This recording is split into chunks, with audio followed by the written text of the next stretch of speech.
Did you know that 85% of people believe that listening to motivational speakers can significantly boost their mindset and their drive? Welcome to another inspiring episode of Spark and Ignite Your Marketing. I'm your host, Beverly Cornell, and today we are so excited to introduce you to Terry Plucker, an exceptional motivational speaker, author, and international podcast guest. Terry has faced a 12-year battle with terminal cancer and draws from his vast professional experience to inspire others. He is the author of Sustainable Excellence, 10 Principles to Leading Your Uncommon and Extraordinary Life, and a featured author in Perspectives on Cancer, Stories of Healing and Resilience. Terry, it's wonderful to have you here today. Thanks for having me. Share a little bit about, when we get started here, I want to hear how, obviously you get a diagnosis and it changes everything, but how do you go from corporate to the career you created for yourself based on this very impactful experience you have? Yeah, if you look at my resume, it looks like a Super Bowl went off in the room. It was really all over the place. You are a product of your experiences. And I played Division I college basketball. My first job out of college was in the corporate headquarters of Wendy's International, the hamburger chain, in their marketing department, which was the heyday of fast food and things like that. So I got to learn a whole lot of things before I switched. I made a big pivot when I was 37 years old and became a police officer. Part of what I did during that was a SWAT hostage negotiator. So most of my life had been physical. I've been doing physical things. And then I get this very rare form of cancer that has seen my foot amputated in 2018, my leg amputated in 2020, and I have tumors in my lung. So how do you justify those things? And I think the way you do that is when you can't do what you're good at, you do what's important in life. And that's really what I feel I'm doing now. Playing basketball, it was great. I had a lot of fun. But was it really important in terms of the scheme of life? Not really. So I think the things I'm doing now are much more, at least I hope, important, impactful, helpful to other people. Talk about the journey as a motivational speaker and what have been some of the experiences along the way that have informed and I'm assuming made you even better than you were before all of those things happened. I hope so. I try to learn from everything, making mistakes and learning from those mistakes and getting better. When I first started I did my first podcast, I was horrible. I was terrible. I provided no value whatsoever. And when you realize that most people listen to podcasts to become educated, to become smarter. So being on podcasts gave me an opportunity to hone my message. I once heard somebody say, never make a point without telling a story, and never tell a story without making a point. And I do that. Beverly, if I told you something, you might remember it. But if I told you something and then told you a story around it, there's a much greater chance you would remember that. So it became for me finding good stories and then trying to figure out a way to make those stories fit for whatever the podcast was. Was it a marketing podcast? Was it a cancer podcast? Was it an entrepreneurial podcast? What was it? And how can I use those stories to bring a message to people that they will remember? I've grown as a human being, but I also think at this point in my life, my purpose is to put more goodness, positivity, motivation, love back into the world and help people just to make their lives a little bit better. I think good storytelling is it's the secret ingredient in good marketing. If you can tell a good story that resonates, and that's where the authenticity lives in your stories, that's what connects. That's where people remember, like you said, Terry, that if that's the thing they remember about you, that's the thing that connects them. That's the thing that makes trust and want to do business with you. So is there anything about your industry, particularly like being a motivational speaker? I feel like a lot of people have stories. We all are overcoming things and we're all trying to be resilient and is there things in your industry that maybe are a little frustrating for you as a motivational speaker? Yeah, I'm at a disadvantage because when I show up, if you saw me in person, I'm 6'8" tall. So I used to just walk into a room and command a room. Yeah. Now I'm in a wheelchair and I don't have a left leg. And it's amazing how much that affects people. And I find one of the things that helps me with that, helps me to overcome that, is self-deprecating humor. I'm constantly making fun of myself. I'm constantly making fun of situations. I was doing a keynote with the South Carolina Bankers Association at their annual convention. And I said something about my cancer journey, and it was like somebody sucked the air right out of the room. It was like you could hear a pin drop. And I stopped my talk, and I'm like, I guess that wasn't something I should have said. And it just broke the ice with people. So when I speak, it's not some guy just walks in and talks. It's a guy in a wheelchair without a leg, and that makes people uncomfortable. I remember when I had my foot amputated, I'm going to use the word walking out of the hospital. It's more like hobbling in this sort of cast. And there was a woman at the entrance, and she was just, you've had those people in your life that just start staring almost like right through you. And I thought, okay, I've got to do something here. And so I walked up, and as I got right next to her, I looked at her and I said, don't worry, it'll grow back. And I just kept walking.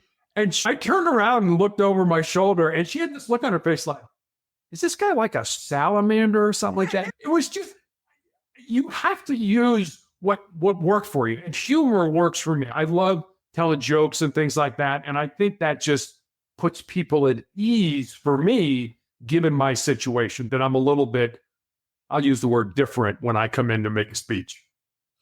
My husband's active duty military, and we have several friends who have unfortunately lost a leg in combat or with IED explosions and things like that. And so my kids have been exposed to people who have lost a limb and their first encounters and what that looks like. And we have to let them know they can walk. One of our dear friends went back into active duty service. Like, he was able to do that with a prosthetic leg. And so like he would come down and play basketball. He played basketball as well with the kids and was very good. And I think it showed them a whole different level of ability in that. And I think super inspiring to them. They had lots of questions like what happened and how did that happen and how do you get a prosthetic leg and some of those kinds of things. But that awareness as children, I think is powerful, so that you don't have those uncomfortable moments as an adult that has never experienced seeing somebody who has lost a limb in some way, shape, or form. So I love that you have such a positive spirit about it, because it could be quite the opposite in your scenario. It can be. And I think one of the things, and this goes back to being an entrepreneur and dealing with people and things like that, is you have to present your authentic self. When, as a host and as a guest on a podcast, that if you're not fully engaged, people realize that. People understand it. And the other thing I think is people understand that we are humans, that we make mistakes, that we're fallible, that things happen. And that's okay. The people that show up and it's everything's perfect, everything's great, nothing goes wrong. I'm not learning anything from you. I want to know what mistakes you make. I want to know what things happen along the route that you learned from and what you learned and how you incorporated them.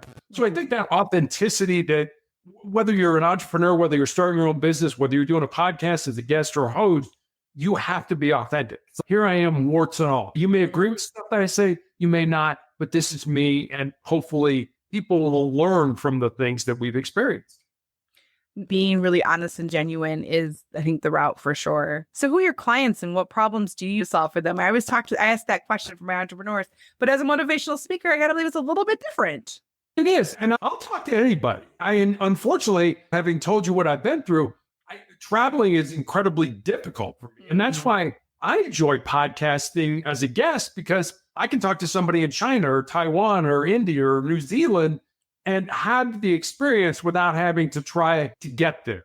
And that. So that part is me. I talk to corporate clients. I talk to medical clients. I live in Denver. We have a hospital, Craig Hospital, that basically deals with people with spinal cord and brain injuries and things like that. I've talked to their organization. I love talking to young people, and especially having a background in athletics and sports and that teams and things like that. So I'm not real picky on who I talk to. I think I have a story. I think I have a message. That took a long time for me to realize. I was really writing a book, speaking like, no, that nobody cares about my story. People want to understand what you've been through so that they can apply that. We're all different, but that they can apply some of the things that you've learned along your journey into their business, into their life, their professional life, their personal life, whatever that ends up being. I imagine, and maybe I'm going to make some assumptions here, but I imagine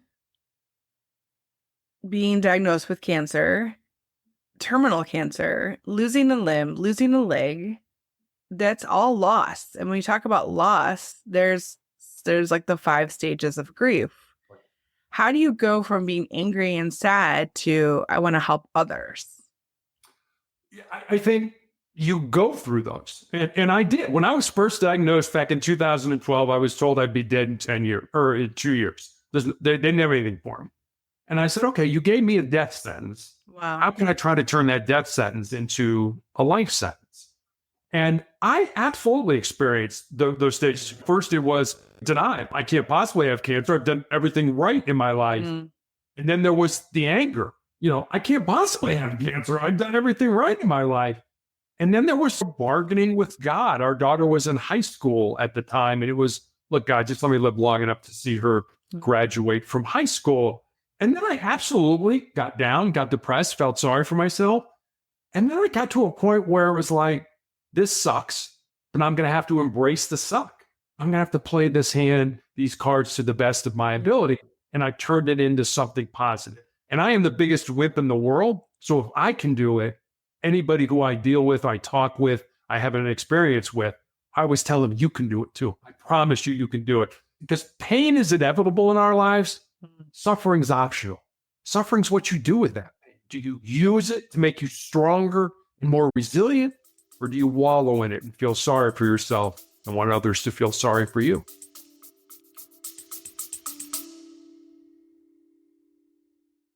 Before we dive back into the inspiring world of Spark and Ignite marketing, let's take a moment to thank the incredible supporters who make this podcast possible. Today's episode is brought to you by BC & Associates Marketing, your go-to partner to help you spark and ignite your marketing. At BC & Associates Marketing, we believe in sparking ideas that lead to unique opportunities, whether you're a small business owner looking to ignite your brand or an entrepreneur seeking marketing mastery. Our team is dedicated to crafting tailored solutions that fuel your growth. From strategic planning to ongoing support, BC & Associates Marketing brings over 25 years of expertise to the table. We're not just marketers, we're your partners in success, committed to sparking innovation and helping your business thrive in the ever-evolving landscape. So if you're ready to take your marketing to the next level, visit bcassociatesmarketing.com. Let's spark extraordinary opportunities together. A big thank you to BC & Associates Marketing for supporting the Spark and Ignite Marketing podcast.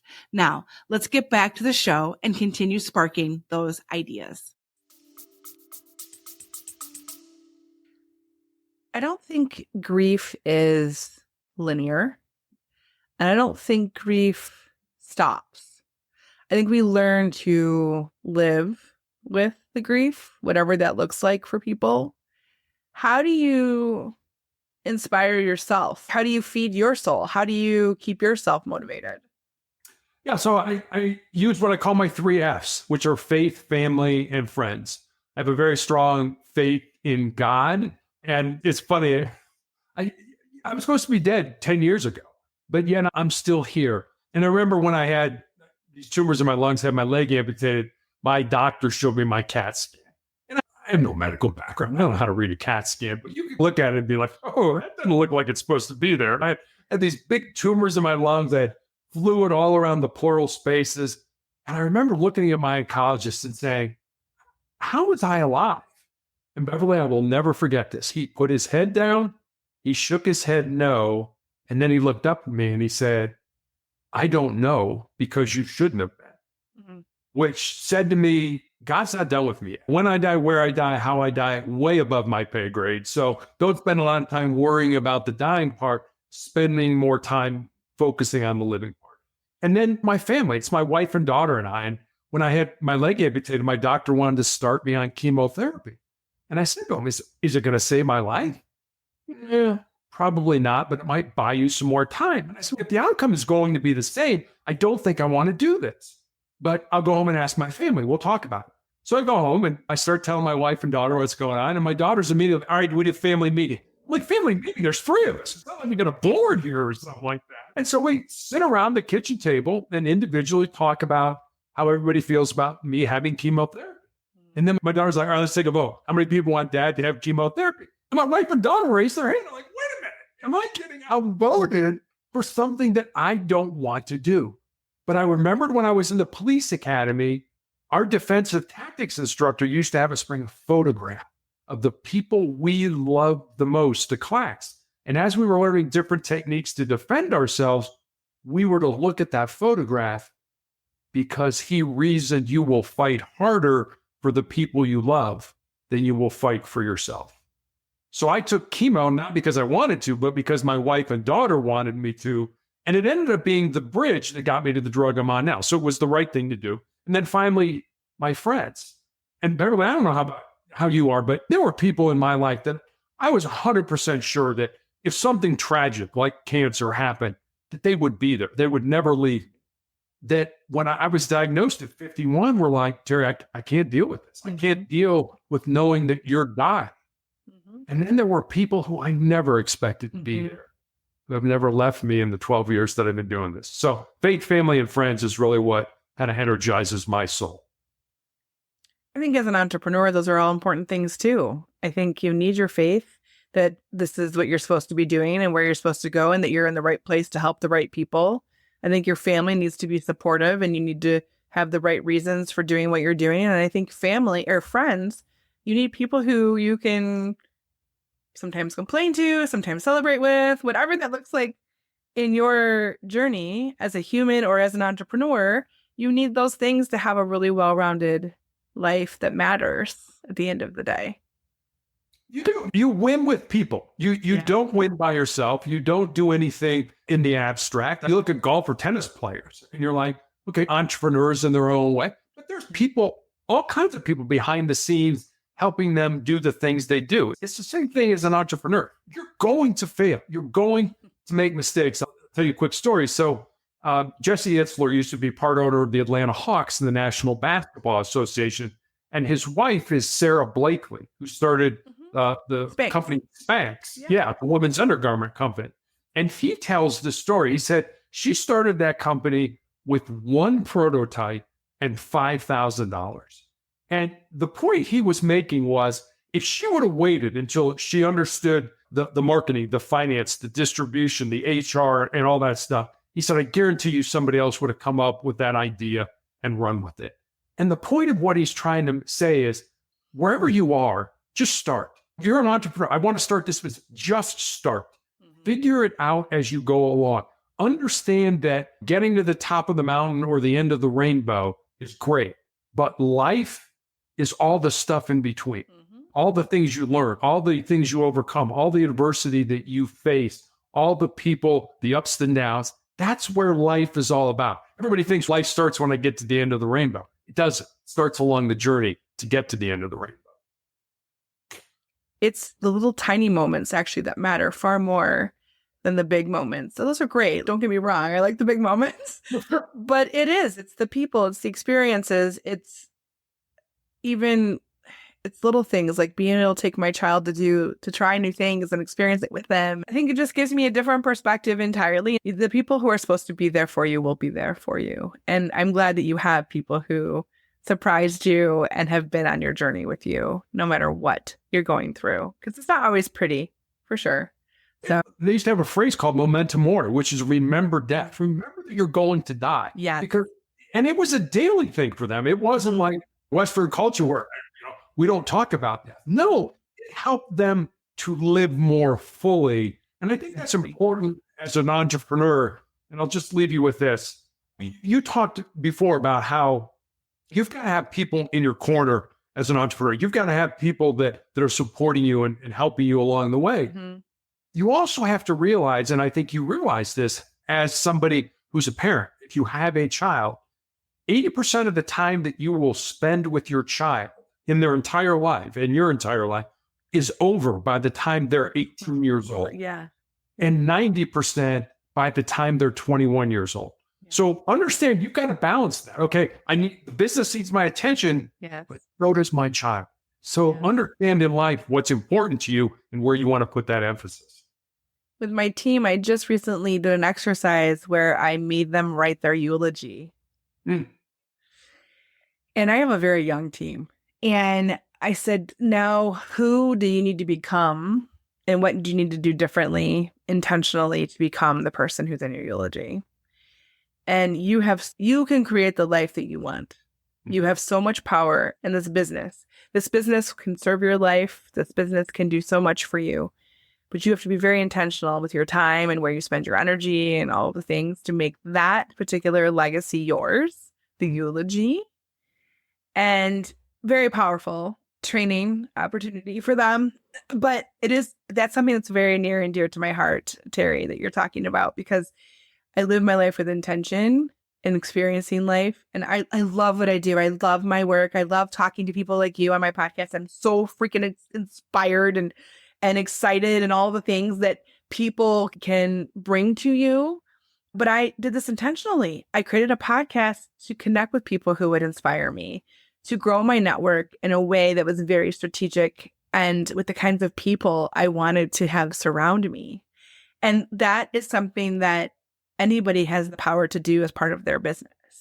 Who is in your corner, and how do you be more strategic and intentional about that? Because at the end of the day, it is your business, your life, your choices, your people that matter.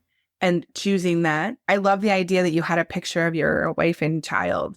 My husband's active duty military, and he's been in some pretty scary situations. And it's exactly the same thing. He fights for us because he'll fight a whole lot harder to get home than he would if it was just him. Yeah. And the same kind of thing. So what are you fighting for in your business, in your life? And how do you make that happen for you? And you can say, okay, this is what happened before, but now's the time to make a difference. Like, it doesn't matter when you make these choices, just make the choices, be intentional. You can be 51, you can be 22, you can be 77 and make these choices and have the life that you want. So all awesome things, Terry. Give me an example of somebody you connected with that really helped them with their life, where they were at, how your story resonated with them very powerfully. Yeah. One of the nurses that takes care of me, or that was taking care of me, young nurse at the time, about 25, but was learning how to do things on the unit where I was taking care of. And about 6 months later, she was taking care of me by herself.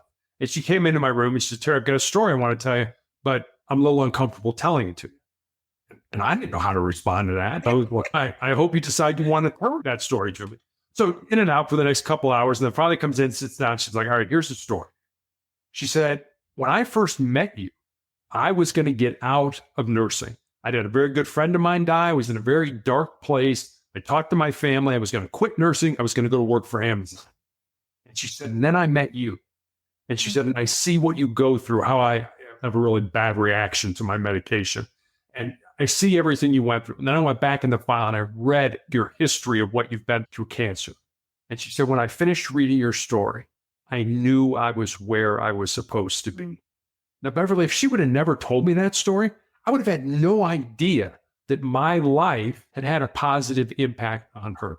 I guarantee who's ever listening to us right now, there's somebody out there. You may know them. You may not know them. They may be the neighbor down the street, or you don't really know, or something like that, is watching how you handle your adversity, the difficulty you experience in your life, and would give almost everything they have just to walk 5 minutes in your shoes. So don't ever think that what you're going through, or I'm just some common guy out there that is just muddling through life. Somebody is watching how you handle the difficulties in your life and is amazed at that and would give almost everything they have just to walk 5 minutes in your shoes. And as entrepreneurs, we're surrounded by people all the time. There's our customers, there are team members, there's opportunities left and right to be a person who is admired in some way or has some effect on somebody. That is, I think, our legacy, is how we connect and inspire others if we can. I think there's so much to it, but sharing the story itself, Terry, is the hard part. That's the vulnerable part.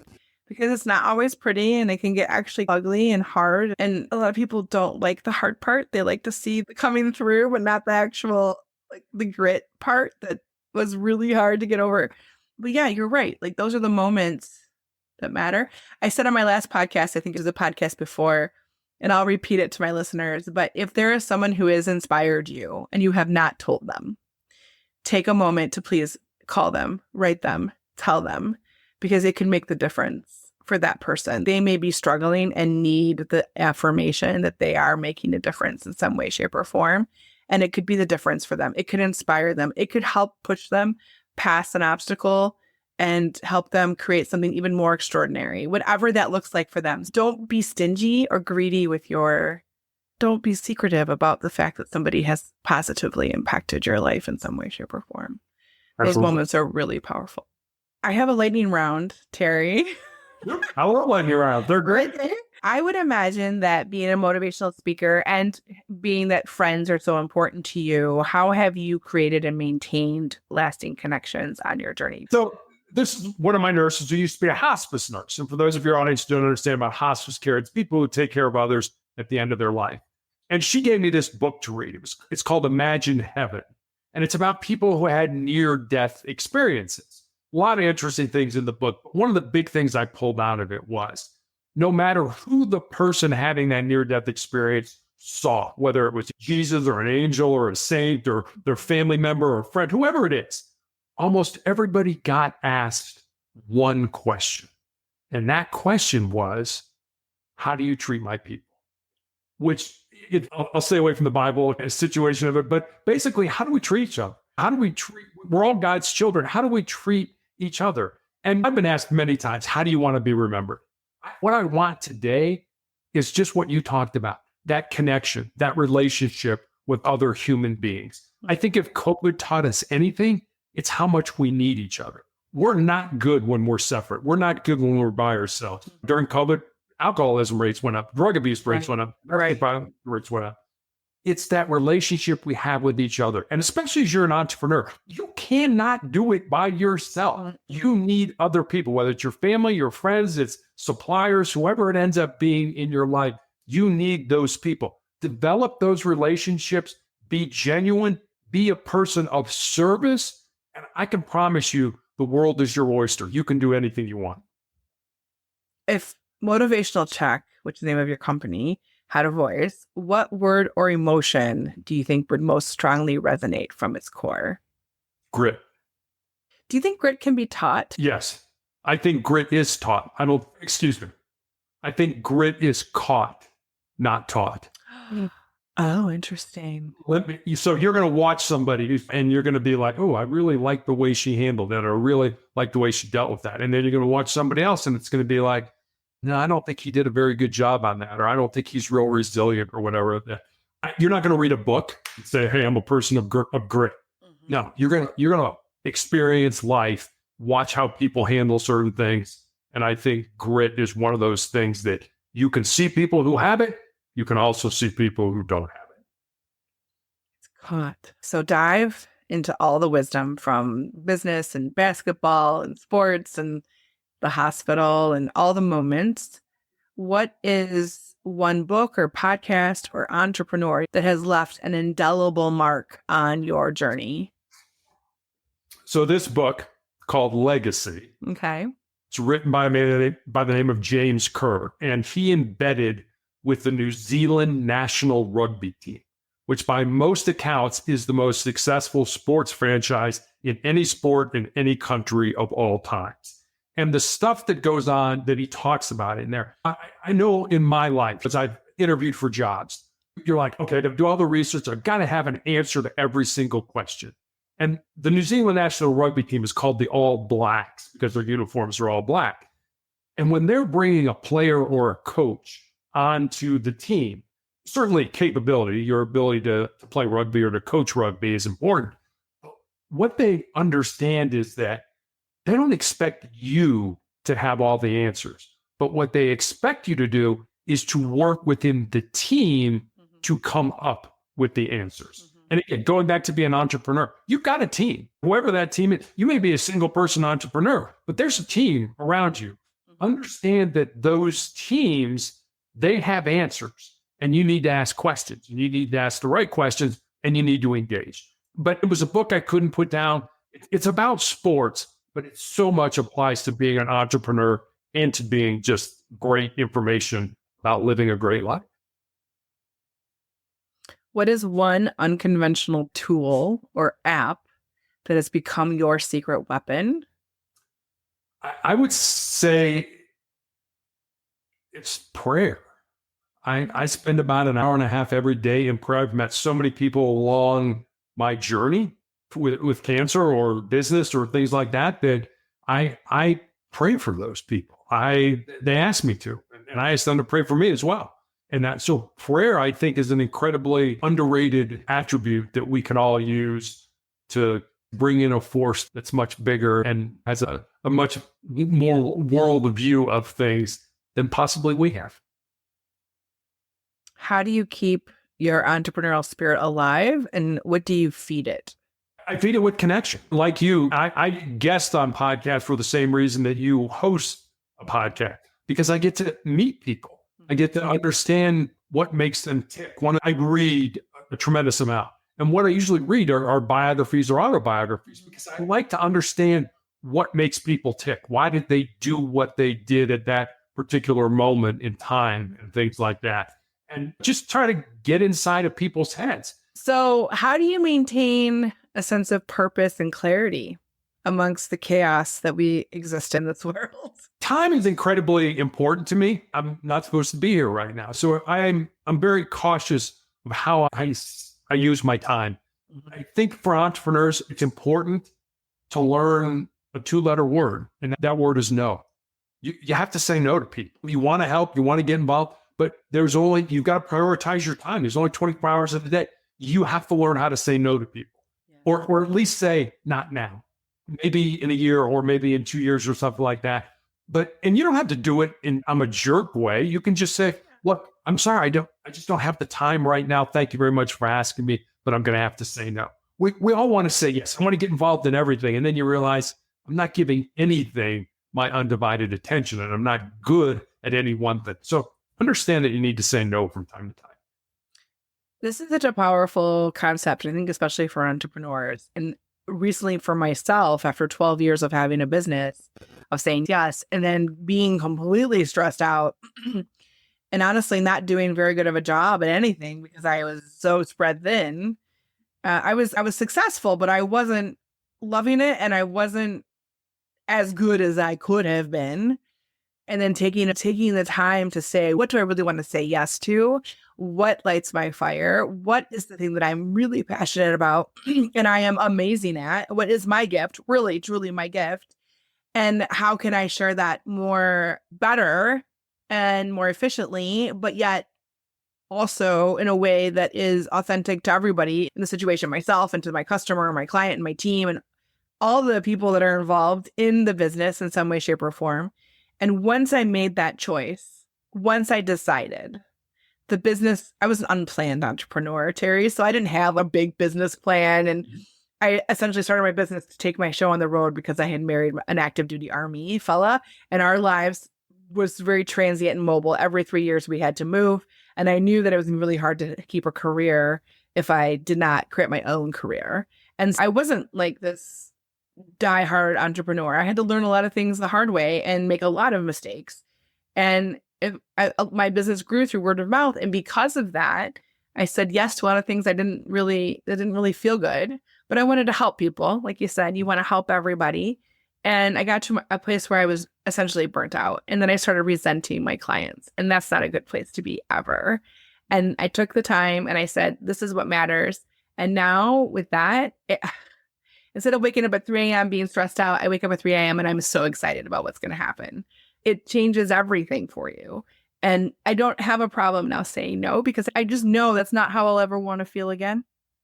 It's good for everybody to have some boundaries. And like you said, time is not infinite.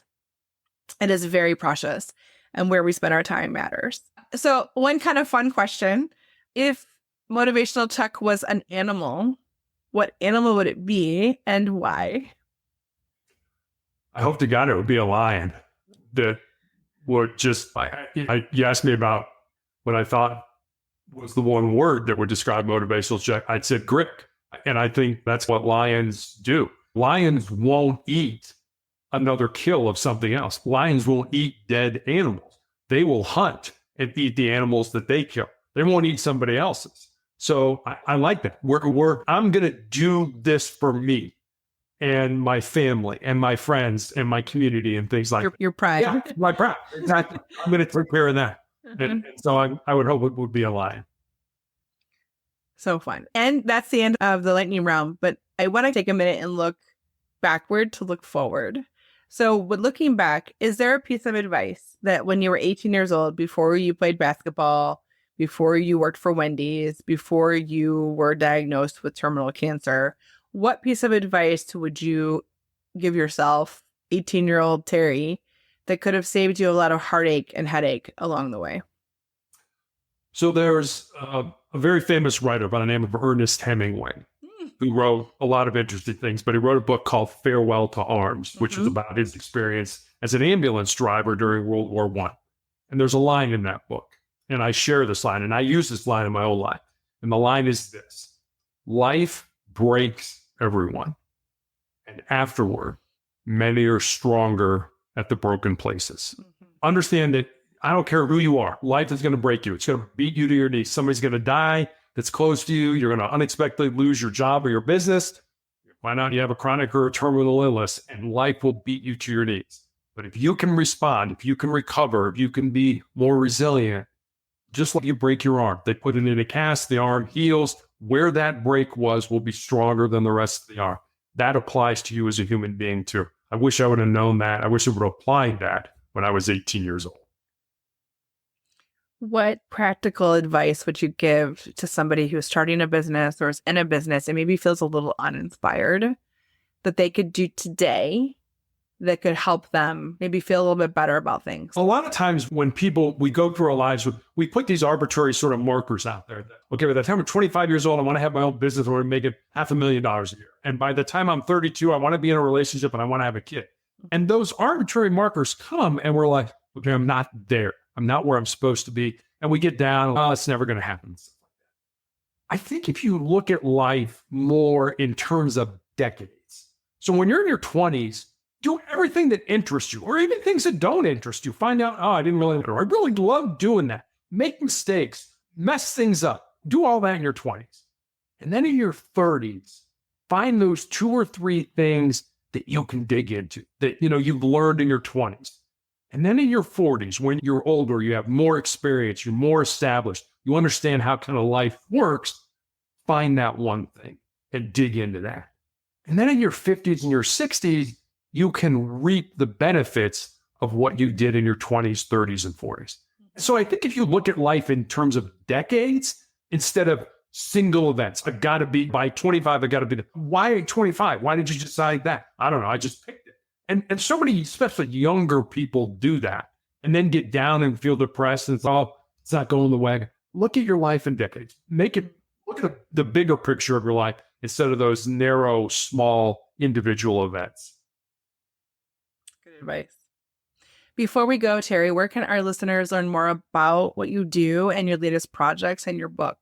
So I have a blog/website called Motivational Check. Every day I put up a thought for the day. With that thought usually comes a question about how you can apply it in your life, recommendations for books to read, videos to watch. You can leave me a message. That's all at motivationalcheck.com. Wonderful. We'll put that link in the show notes as well. So for those that are listening and want to check it out, you can. Thank you so much, Terry, for sharing your wealth of knowledge and your experience today with us. Beverly, thanks for having me on. I really enjoyed talking with you. I thoroughly enjoyed it and find it very inspiring and the great tips and strategies to enhance mindset and even your drive and your grit. So to our listeners, I hope you found this episode as enlightening as I did. Remember to implement the insights into your small business and don't hesitate to reach out to Terry or myself if you have any questions or need assistance. We are here and we love talking to our listeners and people who need a little bit of help. Stay tuned for more inspiring conversations and actionable tips to ignite your entrepreneurial journey and blaze your marketing. on future episodes of the Spark and Ignite Your Marketing podcast. And until next time, keep sparking and igniting. Wrapping up another episode of Spark and Ignite Marketing. For your weekly dose of inspiration, join our community on LinkedIn, Facebook, Instagram, or TikTok for behind the scenes and exclusive content. Until next time, keep the spark alive and stay inspired.